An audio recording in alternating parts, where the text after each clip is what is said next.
क्या गुण होने चाहिए एक स्त्री में, एक नारी में, एक लड़की में, क्योंकि पुरुषों से भी ज़्यादा नारी के हाथ में, इंग्लिश में एक कहावत है ना, the hand that rocks the cradle rules the world. जो हाथ झूला, जो बच्चों को झूला झुलाते हैं ना, उस हाथ में बहुत शक्ति है। और अगर नारी में अच्छे गुण हो, एक स्त्री में अच्छे गुण हो, तो पूरा परिवार को वो जो है सुंदर बना सकती है। तो सबसे पहले मैंने लिखा है यहाँ पे पवित्रता, ये गुण बहुत ज़रूरी है एक स्त्री में। पवित्रता माने अंदर से भी और बाहर से भी। बाहर से पवित्रता माने स्नान करना, क्लीन रहना बहुत ज़रूरी है। लेडीज़ को हमेशा क्लीन रहना चाहिए। श्रील प्रभुपाद सबको बोलते थे, लेडीज़ को ही नहीं, वे कहते थे कि अगर हम जो ये प्रचार मूवमेंट में है, first you dress then you address, पहले ड्रेस करो उसके बाद एड्रेस, उसके बाद बात करो। नीट एंड क्लीन रहना चाहिए, पवित्र रहना चाहिए। और एक है अंदर की पवित्रता, ये बहुत इम्पॉर्टेंट है।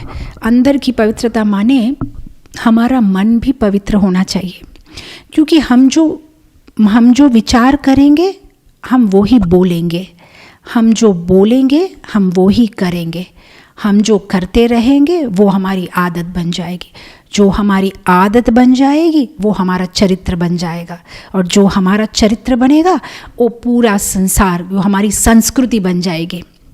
तो आप सोचिए एक विचार कितना महत्वपूर्ण है, आपके मन में कैसे विचार आते हैं। तो बहुत ज़रूरी है कि बाहर से ही नहीं, बाहर से तो आप 2 बार 3 बार नहाओ, आप बाल ठीक से बनाओ, देखने में आप जो पवित्र लगो, लेकिन अंदर से भी पवित्रता होना बहुत ज़रूरी है। सो कैसे रहे अंदर से पवित्र? आजकल का जिस तरह से वातावरण है, हमें बहुत केयरफुल रहना चाहिए। हम क्या देखते हैं, किन से एसोसिएट करते हैं, किन से बात करते हैं, ये बहुत ज़रूरी है। इसीलिए आप देखिए पुराने ज़माने में वैदिक कल्चर में लड़कियों की शादी बचपन में ही कर देते थे। अगर अब ये बात बोलेंगे तो लोगों को लगेगा ये आप क्या कह रहे हैं, लेकिन वो सही होता था। जब बचपन में उनकी शादी हो जाती थी, ऐसा नहीं था कि वे बचपन में अपने पति के साथ रहते थे। शादी होने के बाद वो अपने घर, पति अपने घर, और वहाँ पे फिर उनके माँ बाप उनको ट्रेनिंग करते थे, और सही समय आने के बाद वे फिर से मिलते थे। और बीच बीच में जब वे बड़े हो रहे हो, बीच बीच में कभी साल 2 साल में कोई फंक्शन पे, दिवाली पे, संक्रांति पे, कोई फेस्टिवल पे वे एक दूसरे से मिलते थे। कभी लड़की ने कुछ मिठाई बनाई, कुछ बनाई तो इनके घर जाके देंगे, ये उनके घर आएंगे। तो उस तरह से क्या होता था, मन पवित्र रहता था। किसी और पुरुष के बारे में विचार ही नहीं आते थे, क्योंकि बचपन से उनको पता था कि ये मेरा पति है और मुझे इसके बारे में ही सोचना है, आगे चल के मुझे इसके घर जाना है। और जो पति था उसे भी किसी और स्त्री को देख के कोई बुरा विचार नहीं आता था, क्योंकि उसको पता है मेरी शादी ठीक हो गई है, मेरी पत्नी जो है वो है, और आगे चल के जो है वो मेरे साथ रहने वाली है। तो उसमें इतना सुंदर पवित्र मन रहता था दोनों का, पति और पत्नी का। क्योंकि बहुत ज़रूरी है कि एक पुरुष को भी ब्रह्मचार्य मेंटेन करना और पत्नी को भी कुछ साल तक ब्रह्मचारिणी लाइफ में रहना, और उसके बाद जब उनका मिलन होता है तो जो बच्चे भी पैदा होते हैं वे अच्छे गुणों के साथ में पैदा होते हैं। लेकिन आजकल का सिचुएशन जिस तरह से है, पुरुष और स्त्री का काफ़ी फ्री मिक्सिंग होता है, क्योंकि लेडीज़ भी बाहर में नौकरी कर रही है, जॉब कर रही है, और इससे काफ़ी लाइफ्स अफेक्ट हो रही है, फैमिलीज़ अफेक्ट हो रही है। अब ऑफकोर्स अगर मैं ये बात कहूँगी तो बहुत सारे सोचेंगे माता जी आप ओल्ड फैशन है।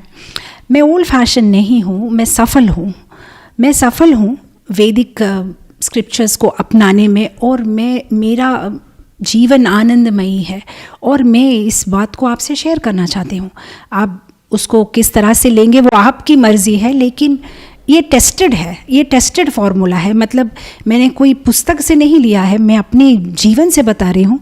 मेरी शादीशुदा ज़िंदगी के 24 साल सितंबर 25 को कंप्लीट हो रहे हैं, और मैं 25वें साल में एंटर कर रही हूँ, और हमारा जीवन काफ़ी आनंदमय है, क्योंकि हम शास्त्र के प्रिंसिपल्स को फॉलो करते हैं।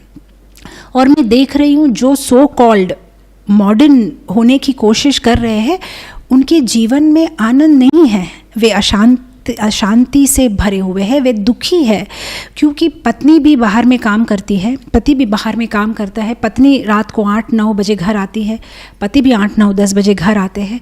पत्नी कई और पुरुषों से बात करती है, घूमती है, पति भी, और उस तरह से जो है उनका मन पवित्र नहीं रह पाता। क्योंकि ये शास्त्र में कहा गया है, मेरे और आपके कहने से नहीं है, शास्त्र में कहा गया है कि जिस तरह से अभी जैसे हमने पढ़ा तात्पर्य में कि नवनीत को अगर आग के पास में लाया जाए तो नवनीत गल जाता है। तो जितना हो सके स्त्री पुरुष को जो ज़रूरी बात है, जो काम की बात है, उससे ज़्यादा मिलना, मिक्स होना अच्छा नहीं है। अब आप कहेंगे तो क्या करें, तो आप क्या कहना चाहती है कि लेडीज़ को बाहर में जॉब नहीं करना चाहिए? क्या वैदिक टाइम्स में, पुराने ज़माने में महिलाएं बाहर में काम नहीं करती थी? नहीं, करती थी। पुराने ज़माने में भी महिलाएं बाहर काम करती थी। मैं उसका सबसे बड़ा एग्जाम्पल दूंगी कृष्ण लीला में। आप कृष्ण लीला में देखिए, भगवान कृष्ण को फल बेचने के लिए आती है एक महिला, फ्रूट सेलर लेडी जो टोकरी में बहुत सारे फल लेके आती है और भगवान कृष्ण को देती है। ये कथा तो आपको याद होगी। तो वो पुरुष नहीं था, वो महिला थी। उसका मतलब उस ज़माने में भी महिला बाहर में जाती थी और काम करती थी। तो अब काम करने में गलत क्या है? तो अब काम करने में गलत ये है, मैं डिफरेंस आपको बताती हूँ। उस ज़माने में जब लेडीज़ बाहर में काम करती थी, उनके काम करने का जो क्षेत्र होता था वो घर के आसपास होता था। मतलब यहाँ बागान है, कुछ फूल ले लिए तो कुछ आसपास के घरों में जाके फल बेच दिया, फूल बेच दिया। तो उनका जो ज्योग्राफिकल डिस्टेंस ज़्यादा नहीं होता था।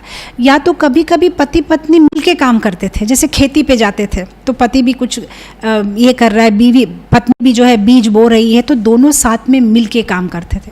और कभी कभी क्या होता था, कॉटेज इंडस्ट्री, जैसे जो महिलाएं हैं वे अपने घर में कभी कुछ पापड़ बना दिया, अचार बना दिया, बस उसको बेचना, तो ये होता था। लेकिन जब भारत में इंडस्ट्रियलाइजेशन आया, मैकेनाइजेशन हो गया, तब क्या हो गया, प्रोडक्शन बढ़ गया।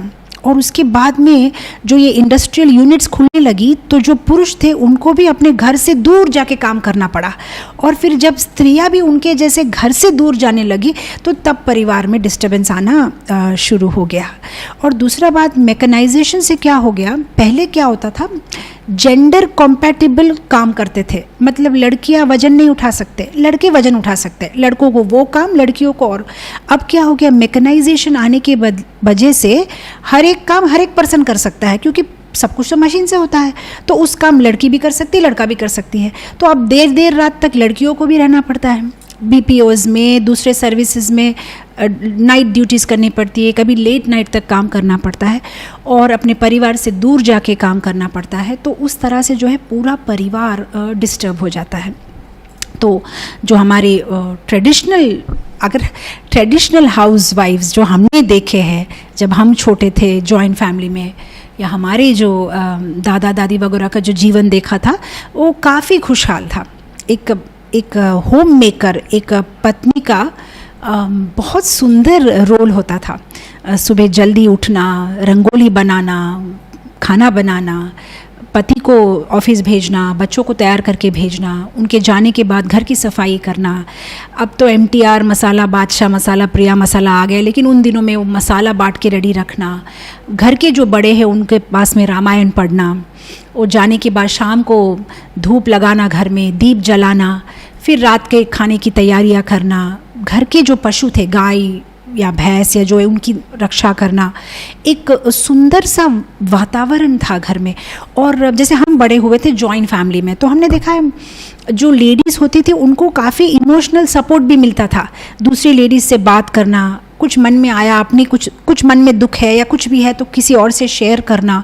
अब क्या हो जाता है कि लेडीज़ अकेली है घर में, या तो बाहर में काम कर रही है, नहीं कर रही है तो चार दीवारी में वो अकेली है और वेट करती है कि पति कब आएगा। और जैसे ही वो ऑफिस से आते हैं उसको हज़ारों बातें करने का दिल करता है, क्योंकि उसने पूरा दिन किसी से बात नहीं किया, तो बोर हो जाती है। और पति सोचता है कि मैं अभी अभी थक के आया, ये फिर एकदम मेरे पे चालू हो गई है, तो कोई भी खुश नहीं रह पाता है। लेकिन उन दिनों में इतना ज़्यादा इमोशनल सपोर्ट होता था जॉइंट फैमिली में कि लेडीज़ जो है बहुत सेटिस्फाइड रहती थी।